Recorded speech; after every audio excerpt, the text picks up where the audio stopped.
Hi, it's Ike from Groovy and Tidbits. Today we're going to record play for you. Today, record The Story of Mozart for 1963. So let's get started.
In the year 1762, at the house of Leopold Mozart, violinist in the service of the Archbishop of Salzburg.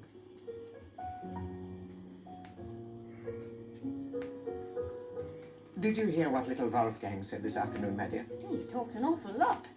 What were you thinking of in particular, Leopold? Well, he told Fritz that his violin was tuned a quarter of a semitone higher than it was when he came last week. Oh, yes, I heard him say that. Oh, what a genius the boy is.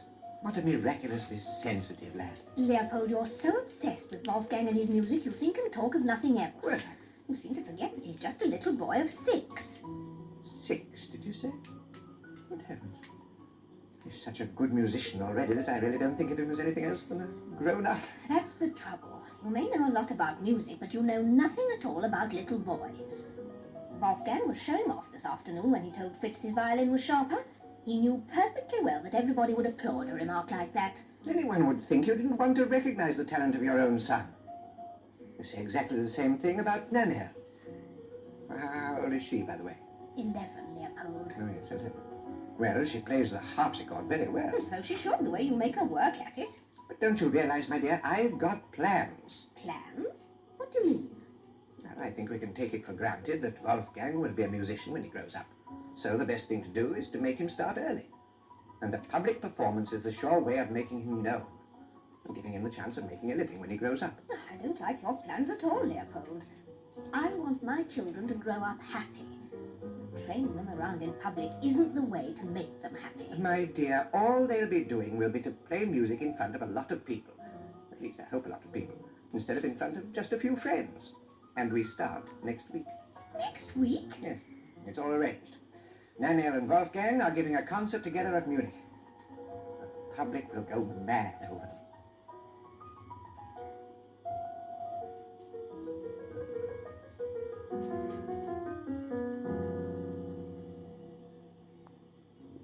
Leopold Mozart was right. The public did go mad over his children. News of them spread, and in the course of the next 14 years they made a great number of tours, visiting most of the important cities in Europe.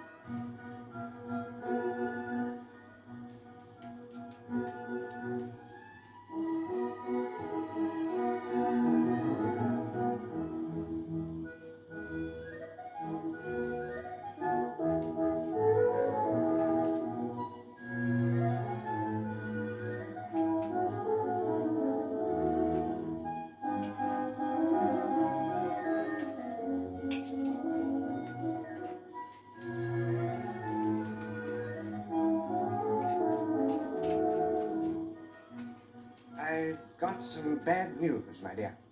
I had a very unpleasant interview with the new Archbishop this morning. Oh? What did he say? He refused point blank to let me go on tour again with Wolfgang. Well, that's a relief. What? I don't understand. Wolfgang's got to go on tour. There's nothing for him here in Salzburg. Well, I thought a year or two of peace and quiet would have done you both good. Yes, perhaps you're right, my dear. But Wolfgang's 20 now, and the next few years are very important. He's got to keep his name in front of the public. He is to get a good position if people are to commission him to write music for them. So I'm afraid he'll have to go on tour again, and you must go with him. Me? Well, he's still very immature in some ways, and he needs an adult to look after him.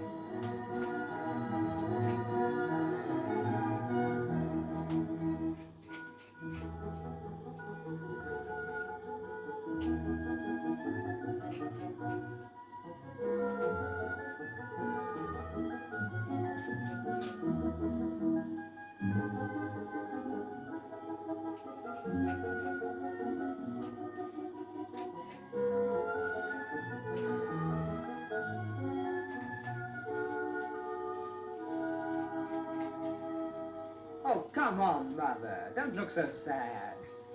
I know you're leaving home for the first time. I've been doing it for years now. You'll soon get used to it. That's the trouble, Wolfgang. You never seem to have had a proper childhood. I know what you're going to say. Father should never have taken me around like that when I was little. No. But it wasn't as bad as all that, you know. I enjoyed every minute of the music. And playing in front of people never did me any harm. It certainly never turned your head. At one time I was frightened that it would. Oh, I enjoyed the applause and meeting all the nice people and the rest of it. But Father soon squashed me if I started to show any signs of getting a swollen head. He gave me an excellent musical training, you know. And he looked after me very well whenever we were away. I think his idea was to make enough money to give you a reasonable start in life. There wasn't a chance of saving any money. Traveling's a lot more expensive than one imagines. And what about the future, Wolfgang? I really don't know. I'm just beginning to feel that I'll be able to write music that's worth something. I hope that people will commission music. I hope that I'll be offered a permanent position somewhere. But if the worst comes to the worst, there are always music lessons.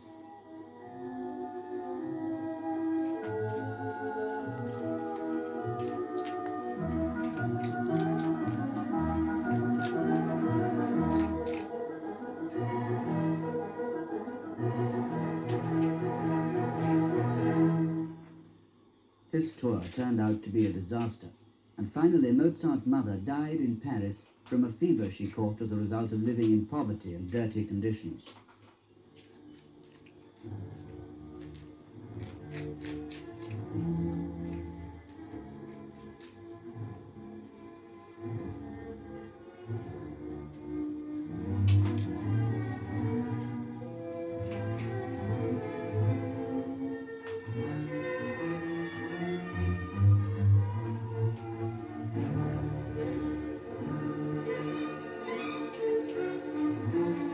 Back in Salzburg once again, Mozart obtained the post of organist in the Archbishop's chapel. But he did not remain there very long, as the Archbishop wanted to tie him down to a very limited musical activity.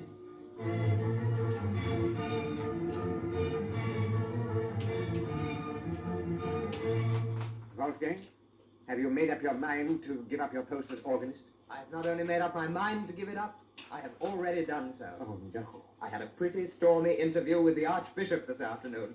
After what I said to him, I had no alternative but to give in my resignation. Oh, free again. I think it very unwise of you to do that. It only needed a little patience on your part, and you could have all that you want. Time to write the music you wanted to write, and opportunities to have it performed. No, Father. Absolutely impossible. I know it. I want to write music for the theatre. Think of the opportunities an opera gives a composer. You can write anything from a little piece of chamber music to something for an enormous chorus and full orchestra. An opera contains everything. It fits any mood. It's full of color. You can have fun with it. Or you can express the deepest feelings that ever come to a man. And all that is just what the Archbishop cannot bear the thought of. I cannot stay here any longer. I think you're allowing yourself to be deluded by the success you had at Munich last year.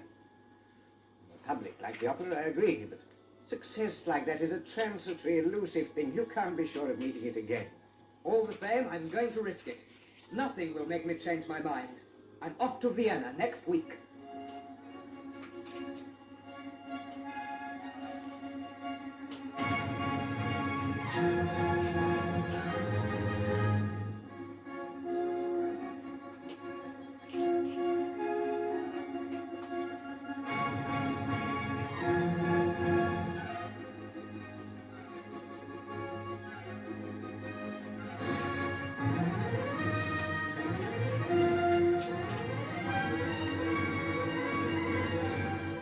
In spite of his father's misgivings, Mozart went to Vienna, and a little later his opera, Die Entführung aus dem Serail, was enthusiastically received.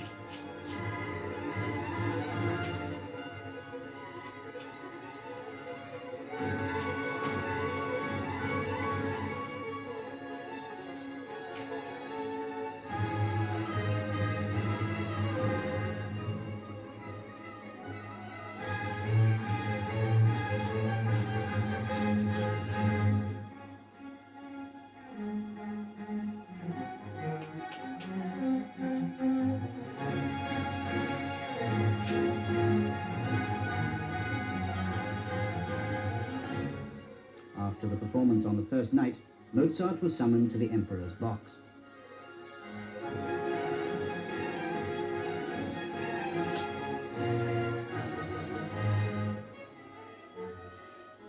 My dear Mozart, I enjoyed your music very much, but I found it a little too daring, too modern, I think, not traditional enough. And there's another thing.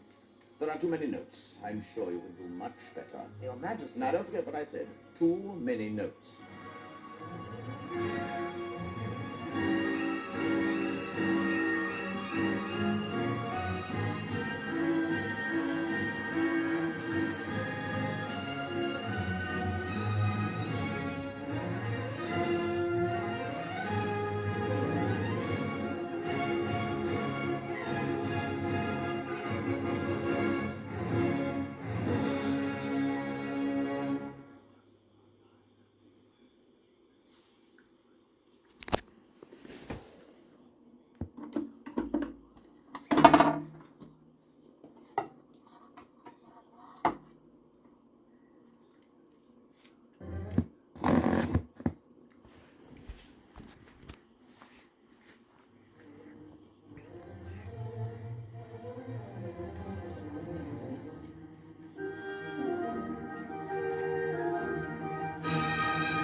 In spite of the public's enthusiasm for his music, Mozart didn't make a lot of money. It was the publishers and the copyists who made the most profit.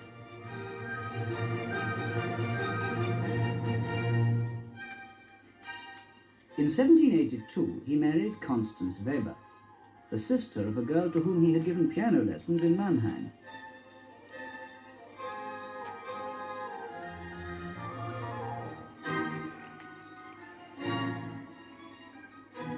Is there any hope of our being free of worries one day, Wolfgang?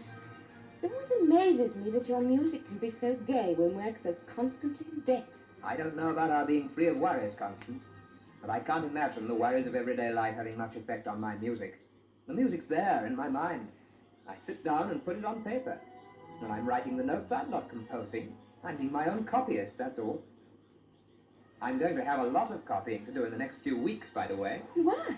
Has someone commissioned some music from you? Yes, another opera.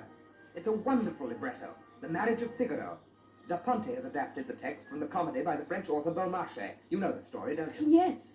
Oh, I can imagine you'll have a lot of opportunities to write the sort of things you like. Magnificent soprano arias, and there'll be some fine choruses. I've got a lot of it sketched out in my mind already.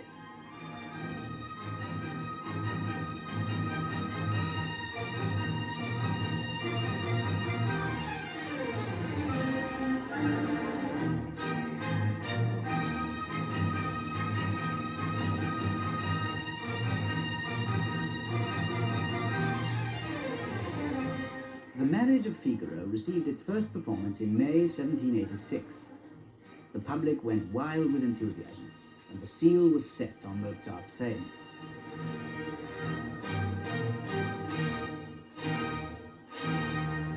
Amongst his admirers was Joseph Haydn, 24 years his senior and one of Vienna's revered musicians.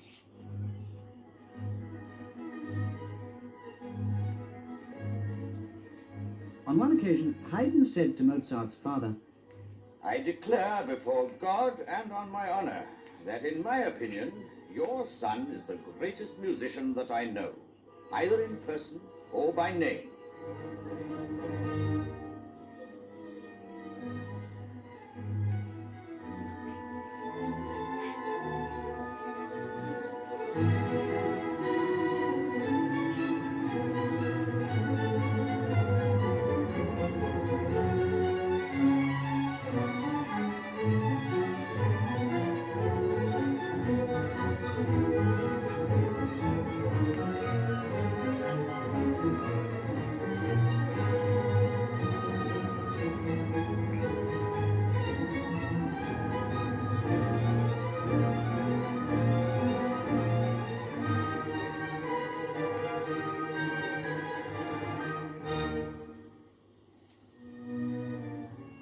Mozart worshipped Haydn and couldn't bear anyone to criticize him. A fashionable composer of the moment once said to Mozart, In Haydn's place, I wouldn't have written this passage like that. Of course you wouldn't. No. And neither would I. And do you know why? Why? Because neither of us would have had so much inspiration. Well, really?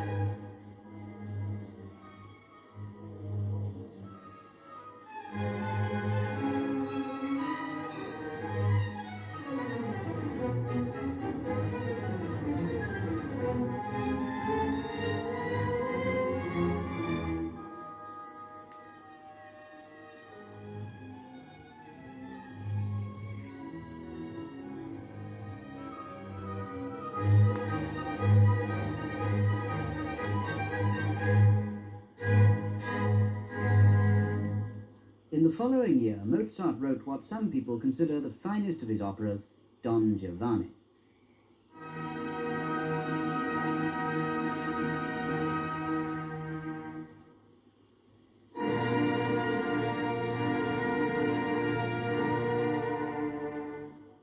It was performed for the first time in Prague, and its success equaled that of the other operas. In Vienna, however, it met a great deal of opposition, and the emperor ordered that there should be no more performances of the work. To lessen the humiliation, the emperor appointed Mozart court composer.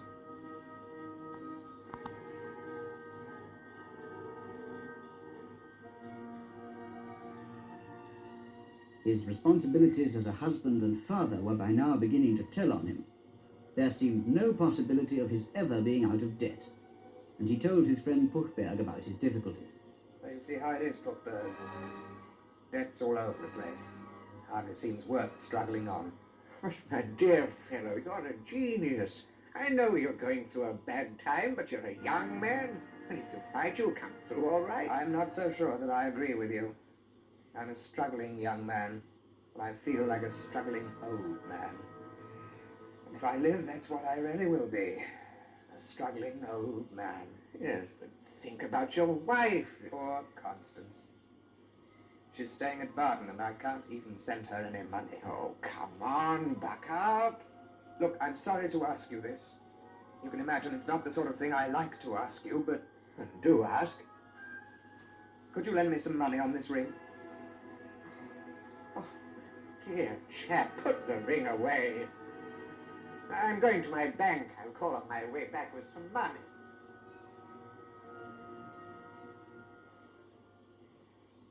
Mozart gradually became obsessed with the idea of death. One evening in July 1791, Wolfgang, what's the matter? You look awfully pale. Do I? I hadn't any idea. Did anyone come to see you while I was out? Somebody threatening you about a debt? There was a caller, but he didn't come asking for money. He left me 50 florins, as a matter of fact. 50 florins? But what are you so upset about then? I'm not upset, my dear. I don't understand, Wolfgang. Oh, you gave me such a shock. I must sit down. Who was it? As a matter of fact, I don't know his name. I don't know anything about him. He was dressed all in black. He asked me to write a requiem and gave me 50 florins. He said he'd give me another 50 when the requiem was finished. A requiem? But you've never written one before. I don't think I like the idea of your writing one. I think the day was bound to come when I had to write my own. No, Wolfgang. You mustn't say that.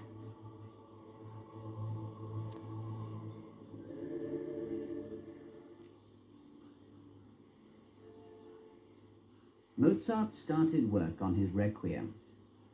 At the same time, he was completing his last opera, The Magic Flute, which contained some of his gayest and loveliest music. But his life was drawing to a close. And on December the 5th, 1791, Mozart lay desperately ill in his room in Vienna.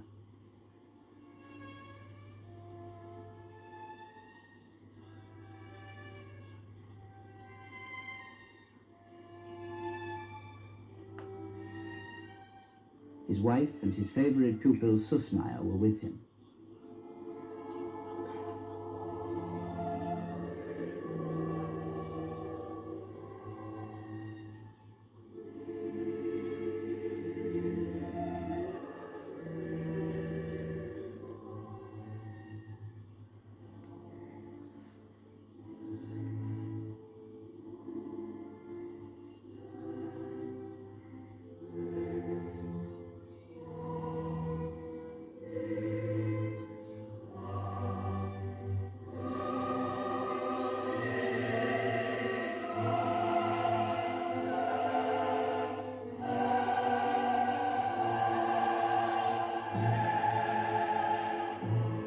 Susmeier?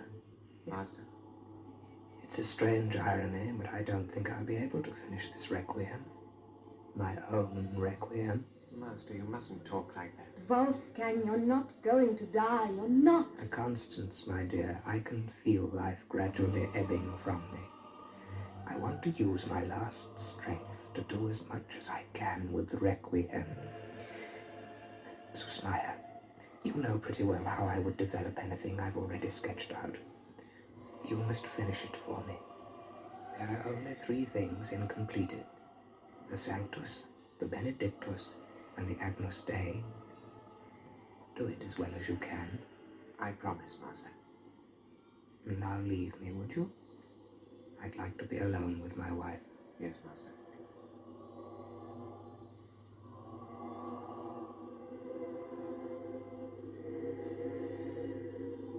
Wolfgang, you mustn't waste your strength. You'll never get better if you go on like that. There, my dear. I've finished what I wanted to do. Susmeier can complete it now. Dear love, you must rest now. Yes, rest. Peace at last. Oh, don't cry, my dear. I can't help it. I'm not worried about dying, my dear. But I've left you nothing. Nothing at all.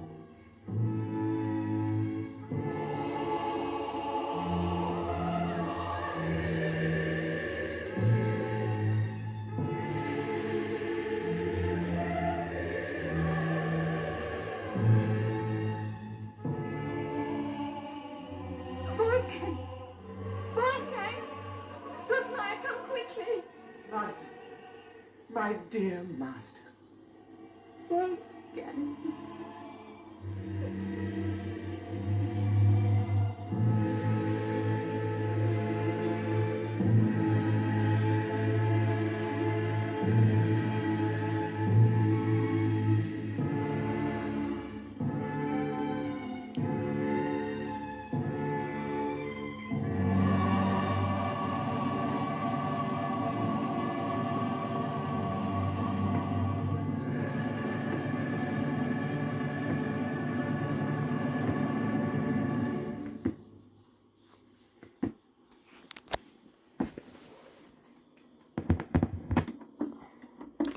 So that was the story of Mozart for 1963. So if you like, subscribe, share, and comment, have a groovy day with another video coming out real soon.